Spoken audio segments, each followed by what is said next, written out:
Imaginemos por un momento instalar el sistema de alarmas más avanzado del mundo en una casa, Ujú. con cámaras de seguridad, sensores de movimiento, cerraduras biométricas, o sea, de todo. Ujú. Y claro, hay una sensación de seguridad total. Totalmente. Uno se siente intocable. Pero digamos un día cualquiera, queda en evidencia que un ladrón no solo lleva más de un año viviendo silenciosamente en el ático, ¡Wow! sino que todas las noches baja a prepararse la cena usando el propio microondas de la cocina. Nunca rompió una ventana, nunca forzó una puerta, simplemente entró y se mimetizó con el entorno. Es una imagen bastante inquietante, la verdad, pero describe a la perfección el estado de la ciberseguridad en la actualidad. Sí, sí. Porque, o sea, durante mucho tiempo, la defensa digital se trató simplemente de construir muros perimetrales cada vez más altos. Y todos conocemos ese muro, ¿no? Cualquiera que navegue por Internet se ha topado alguna vez con ese famoso mensaje en la pantalla. Ese que dice 403 error. The request could not be satisfied. Request blocked. El clásico error de CloudFront. Exacto. Es un servidor diciendo que pues hay un exceso de tráfico o que una solicitud parece sospechosa. Así que simplemente baja la persiana y niegue el acceso. Te da un portazo automático, digamos. Tal cual. Y es reconfortante pensar que la ciberseguridad funciona siempre así, como un muro bloqueando las cosas malas desde afuera. Pero el objetivo de este análisis a fondo es precisamente explorar qué pasa cuando la amenaza no golpea la puerta, Ujú. sino que ya está adentro.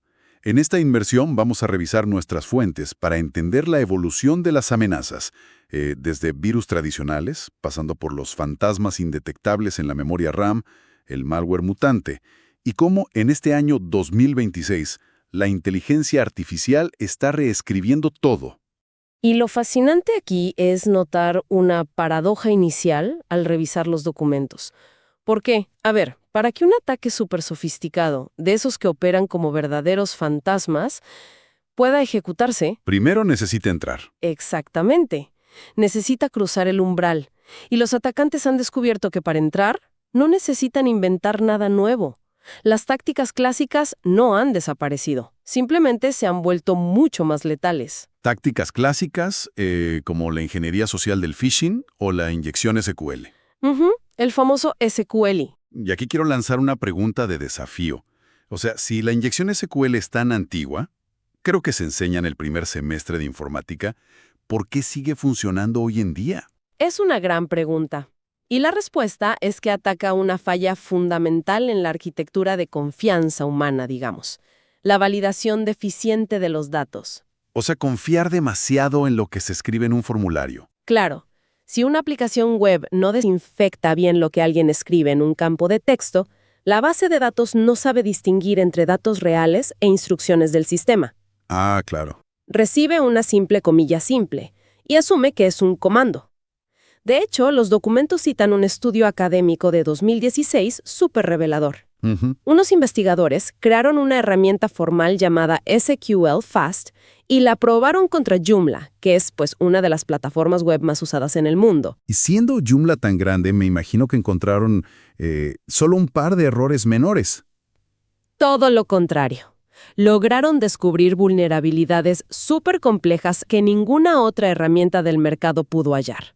Y eso demostró que este problema está entretejido en la lógica de las aplicaciones. Es increíble. Sí, y significa que una comilla mal filtrada sigue permitiendo robar datos críticos en pleno 2026. Y aquí es donde se pone realmente interesante, porque si hablamos de tomar métodos antiguos y supercargarlos, el phishing con inteligencia artificial es el mejor ejemplo. Totalmente. Revisando el informe de IBM, hay un dato que la verdad me voló la cabeza.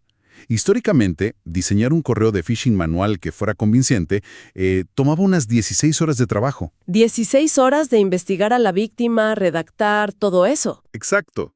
Pero hoy, con la IA generativa, les toma solo 5 minutos crear algo perfecto. Y sin errores ortográficos. Antes, esos correos tenían malas traducciones o errores raros. Eran señales de alerta obvias. Claro, ahora imitan el tono de un jefe a la perfección. Y lo peor es que las fuentes muestran que esto ya salió de las pantallas, como el famoso quishing. Ajá, el quishing es una locura. Es que suena a broma, Pero la Comisión Federal de Comercio en Estados Unidos documentó cómo imprimen códigos QR falsos y van y los pegan encima de los códigos reales en los parquímetros de la calle. Sí, alguien llega, escanea con prisa para pagar su estacionamiento y termina en una web clonada que le roba la tarjeta. Exactamente. O el phishing híbrido, donde un correo generado por IA incluye un número de soporte falso, llamas y te atiende un humano, a veces usando voces clonadas por IA para guiarte paso a paso hasta robarte las credenciales. Es ingeniería social pura. Y a ver, el objetivo de todo esto es conseguir una sola cosa. Un clic. Un clic. Abrir la puerta aunque sea 1 centímetro. Y una vez que entran, el comportamiento cambia radicalmente. Ya no descargan archivos pesados y ruidosos, se vuelven fantasmas. Bueno, vamos a desempacar esto. Es como si un ladrón entrara a una casa sin herramientas y usara el propio destornillador del dueño para desarmar la caja fuerte. Esa es la analogía perfecta. Estamos hablando del malware fileless, o sea, malware sin archivos, y del enfoque que se conoce como LOTL, que significa vivir de la tierra. Vivir de lo que ya hay en el sistema. Exacto. No dejan ni un solo archivo malicioso en el disco duro. Se instalan directamente en la memoria RAM, que es volátil. Claro, y al no haber un archivo físico, los antivirus clásicos se quedan ciegos buscando en el disco duro. Pero, ¿cómo operan si no tienen sus propios programas? Usando el destornillador del dueño, como dijiste. Secuestran herramientas legítimas del sistema operativo que ya están instaladas. A esto se le llama LOLbeans. ¿Cómo cuáles? Por ejemplo, PowerShell o WMI en Windows. Son herramientas que los administradores usan todos los días para gestionar redes o actualizar equipos. O sea que su actividad parece tráfico normal de la empresa. Exactamente. Y esto no es completamente nuevo. Las fuentes mencionan antecedentes como el gusano Code Red en 2001. Ah, sí, y el caso de Duki 2.0 en 2015, ¿no? Ese fue enorme. Lo usaron en espionaje corporativo contra hoteles europeos durante unas negociaciones nucleares. Y operaban desde la memoria RAM, invisibles. Y el impacto real de esta invisibilidad hoy es aterrador. El informe de Mandiant de este año revela que los atacantes tienen tiempos de permanencia, el dwell time, de casi 400 días. Más de 1 año entero dentro de la red. Operando en las sombras. Lo que nos lleva a preguntarnos, si están ahí tanto tiempo, ¿por qué los equipos de ciberseguridad no pueden verlos? Esa es la gran falla. Para entender ese punto ciego, tenemos que mirar un estudio empírico de Science Direct de 2026.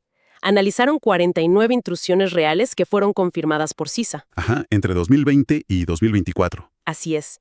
Buscaban saber qué evidencia logran capturar los investigadores forenses en estos casos sin archivos. Y los números que encontraron de verdad son alarmantes. O sea, aunque la persistencia a través de la herramienta WMI apareció en casi el 47% de los incidentes, la tasa de captura de evidencia de WMI fue del 0%. Cero. Nada. Completamente en blanco. Y con PowerShell, que se ejecutó de forma maliciosa en casi el 78% de los casos, solo encontraron registros en el 30%. Claro, y si conectamos esto con el panorama general, el problema de fondo es metodológico. En ninguno de esos 49 casos se usó la ciencia forense de memoria RAM como método principal. Están buscando huellas dactilares en el polvo cuando el ladrón está hecho de aire, básicamente. Tal cual. Porque la detección suele ser reactiva. Apagan el servidor para contener el daño y al cortar la energía, la memoria RAM se borra. El fantasma desaparece para siempre. ¡Wow! Y justo cuando crees que los investigadores empiezan a entender cómo atrapar a este fantasma, resulta que cambia de forma. Sí, la evasión se vuelve mucho más compleja. Las fuentes de Malwarebytes usan una comparación excelente para esto. Lo comparan con el T-1000, el robot de la película Terminator 2. Ah, el de metal líquido. Exacto. Ese robot cambiaba su forma exterior para parecerse a otras personas y ocultarse, pero su función principal de matar nunca cambiaba. Y eso es exactamente el malware polimórfico, ¿no? Es un símil brillante porque técnicamente el malware polimórfico altera su apariencia mediante claves de cifrado. Usan un motor de mutación. O sea, se cambian de abrigo, digamos. ¡Exacto! El gusano Storm, por ejemplo, mutaba cada 10 a 30 minutos. O el ransomware Win32 Veerlock. Para un antivirus, cada versión parece un archivo nuevo, pero el código destructivo adentro es el mismo. Claro. ¿Y cuál es la diferencia entonces con el malware metamórfico? Ese es otro nivel. El metamórfico reescribe su propio código lógico. Espera, reescribe su propio código. Sí, desarma sus instrucciones y las vuelve a ensamblar de una forma completamente distinta. Hace lo mismo, pero usando otro lenguaje interno. ¡Qué locura! Eso vuelve inútiles a las bases de datos de los antivirus. Y una vez que logran ser indetectables con estas mutaciones, muchos usan esta invisibilidad para operar sin hacer ruido. Por ejemplo, el cryptojacking. El robo silencioso de recursos. Exacto. Usan scripts maliciosos de PowerShell para minar criptomonedas usando los servidores de la empresa víctima. Hay ataques mencionados como WannaMine o Headcrab. Sí, aprovechan vulnerabilidades de ejecución remota de código y la empresa termina pagando facturas de luz millonarias. Sin darse cuenta de nada. Pero, por otro lado, mientras unos quieren minar en silencio, otros quieren hacer el mayor ruido posible y exigir millones. Ah, claro. De ahí pasamos a la parálisis total. El ransomware. Extorsión pura. Era moderna realmente explotó con CryptoLocker en 2013. Y luego vimos esos gusanos masivos como WannaCry o el limpiaparabrisas NotPetya, que era puramente destructivo. Entonces, ¿qué significa todo esto hoy en día? Porque el modelo de negocio cambió por completo. Totalmente. Se industrializó. Ahora vemos el modelo RAS, ¿no? Ransomware como servicio, donde creadores como Logbit, Reveal o Conti no atacan directamente. Ellos solo alquilan el código. Exacto, se lo alquilan a afiliados. Y no solo bloquean los sistemas, sino que usan tácticas de doble y triple extorsión. Sí, roban los datos confidenciales, amenazan con publicarlos en Internet si no pagas y en la triple extorsión hasta contactan a los clientes o pacientes de la víctima para extorsionarlos a ellos también. Es brutal. Y el costo promedio de sufrir uno de estos ataques es de $5.68 millones. Pero dentro de todo este caos, las fuentes marcan una victoria importante. Así es, los pagos de rescate han caído muchísimo. Pasaron de un 70% de víctimas pagando en 2020 a solo un 37% en 2023. Eso es una caída gigantesca. ¿Y a qué se debe? Principalmente a que las empresas mejoraron sus planes de respuesta y empezaron a usar copias de seguridad inmutables. O sea, respaldos que ni siquiera un administrador hackeado puede borrar. Exactamente. Si no te pueden borrar el respaldo, no necesitas pagarles. Restauras el sistema y listo. Claro, pero claro, mirando hacia el horizonte, a este 2026, todo esto se está acelerando nuevamente con un nuevo elemento en juego. La inteligencia artificial ofensiva. Según el informe de tendencias de ESET para este año, la IA ya pasó de ser algo para redactar correos a un vector delictivo completo. Sí, lo que mencionan como IA agéntica, que son agentes autónomos. Agentes que atacan solos. Exacto.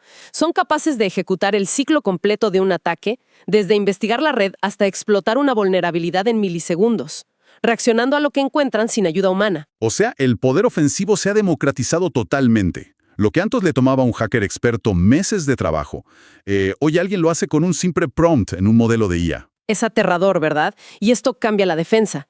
Ya no podemos basarnos en buscar archivos conocidos, o sea, en indicadores de compromiso. Porque no hay archivos. Exacto. Hay que pasar a los indicadores de ataque, analizando el comportamiento del sistema mediante IA defensiva. Y aquí entra la regulación. Como la ley de IA europea, el AI Act. Sí, que exige que haya trazabilidad y, algo crucial, el human in the loop, o sea, el humano en el bucle. Las decisiones de alto riesgo no pueden dejarse solo a las máquinas. Tiene que haber un humano supervisando. Exacto, para que no se conviertan en cajas negras. Bueno, haciendo un resumen rápido de este viaje inmenso. O sea, vimos cómo la inyección SQL y el phishing potenciado por IA siguen siendo la puerta de entrada. Luego bajamos a las profundidades de la memoria RAM, con el malware Fileless evadiendo a los analistas forenses.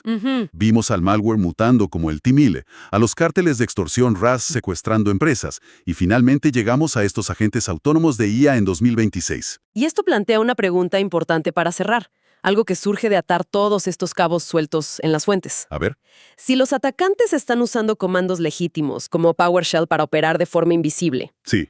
y la IA ofensiva actúa en milisegundos evadiendo a cualquier operador humano, Claro. llegará el momento en que las inteligencias artificiales defensivas determinen que el eslabón débil somos nosotros. Espera, ¿dices que nos bloquean a nosotros mismos?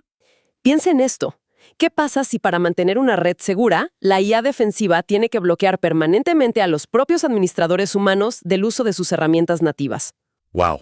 Convirtiendo a nuestras computadoras en cajas negras intocables, simplemente porque somos demasiado lentos y vulnerables para gestionar el sistema a salvo de otra máquina. ¡Y locura! O sea, crear una defensa tan perfecta que nos deje afuera de nuestros propios equipos, definitivamente es algo para dejar a la audiencia pensando y cuestionando la seguridad de su propio entorno digital. Sin duda.